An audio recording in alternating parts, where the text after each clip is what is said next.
اعوذ باللہ من الشیطان الرجیم بسم اللہ الرحمن الرحیم۔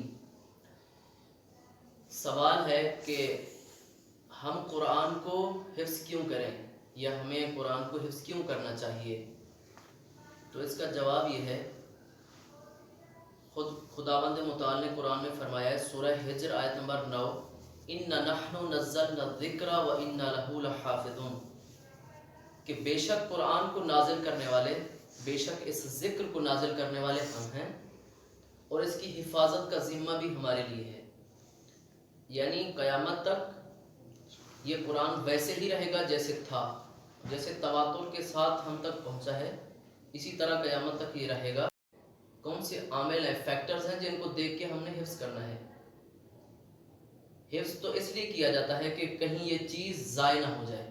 جس طرح صدر اسلام میں جب کوئی صحابہ آتے تھے رسول خدا کے پاس اور تازہ آیت جو اترتی تھی وہ حفظ کر لیتے تھے تاکہ یہ ضائع نہ ہو جائے، آیت کسی کو بھول نہ جائے۔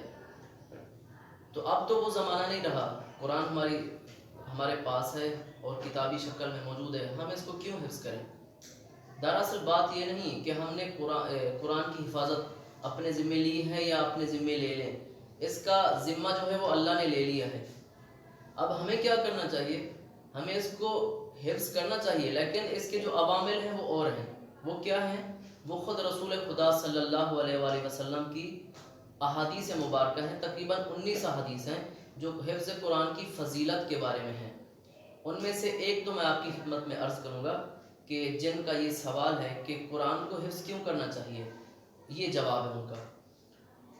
رسول خدا فرماتے ہیں، ان الذی لیس فی جوفہ شیء من القرآن کالبیت الخراب، فرماتے ہیں کہ جس سینے میں قرآن نام کی کوئی چیز نہیں، وہ سینہ کالبیت الخراب، یعنی وہ سینہ اجڑے ہوئے گھر کی مانند ہے، ویران گھر کی مانند ہے۔ یعنی فرمانا یہ چاہتے ہیں کہ اگر تم اس سینے کو آباد کرنا چاہتے ہو، اس دل کو آباد کرنا چاہتے ہو، اس میں رونق دیکھنا چاہتے ہو، تو آیات الہی کو حفظ کرو، تمہارے سینے میں آیات الہی کا ہونا ضروری ہے، یہ فرمانا چاہتے ہیں۔ تو یہ ایک حدیث ہے جس کو دیکھ کر ہم نے حفظ کرنا ہے۔ دوسری حدیث میں فرماتے ہیں کہ من قرأ القرآن حتی یستظہرہ ویحفظہ ادخلہ اللہ الجنة وشفعہ فی عشرۃ من اہل بیتہ قد وجبت لہم النار، جس کا مفہوم یہ ہے کہ جو شخص قرآن کو اس قدر پڑھے، اتنا پڑھے کہ وہ حفظ کر لے، خداوند متعال اس کے حفظ کرنے کی وجہ سے اسے جنت میں داخل کرے گا۔ وَشَفَّعَهُ فِي عَشْرَةٍ مِّنْ أَهْلِ بَيْتِهِ، اور وہ بندہ یعنی وہ حافظ قرآن اپنے گھر کے 10 افراد کی بھی شفاعت کرے گا۔ وہ کون سے 10 افراد؟ قد وجبت لهم النار، وہ افراد جن پر جہنم واجب ہو چکی ہوگی، ان کے کرتوتوں کی وجہ سے، ان کی معصیت الہی کی وجہ سے انہوں نے جہنم میں جانا تھا، لیکن وہ حافظ قرآن شفاعت کرے گا اور یہ جنت میں جائیں گے۔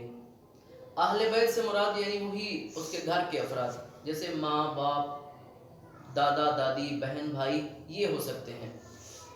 تو ایک تیسری حدیث بھی ہے جس میں رسول خدا فرماتے ہیں کہ قیامت کے دن یہ خود قرآن شفیع ہے اور شفاعت کرے گا، حافظ قرآن کی شفاعت کرے گا، اور وہ حافظ قرآن اپنے اہل بیت، اپنے گھر کے افراد کی شفاعت کرے گا اور انہیں جہنم سے چھٹکارا دلائے گا۔ تو اب سوال یہ ہے کہ ہمیں حفظ کرنا چاہیے یا نہیں کرنا چاہیے؟ جیسا کہ میں نے آپ کی خدمت میں یہ احادیث بیان کی ہیں کہ ان کو دیکھ کے یہی پتہ چلتا ہے کہ قرآن بہت بڑی فضیلت کا مالک ہے، ہم اس کے حروف اور کلمات جو ہیں یہ بھی مبارک ہیں، ان کا ایک ایک کلمہ زندگی دیتا ہے، ان کو ہم حفظ کریں، اپنے دماغ میں جگہ دیں اور اپنے سینے میں جگہ دیں، تاکہ ہم رسول خدا کی ان احادیث میں جو ہم نے سنا ہے اس کے حامل بن سکیں۔ والسلام علیکم ورحمۃ اللہ۔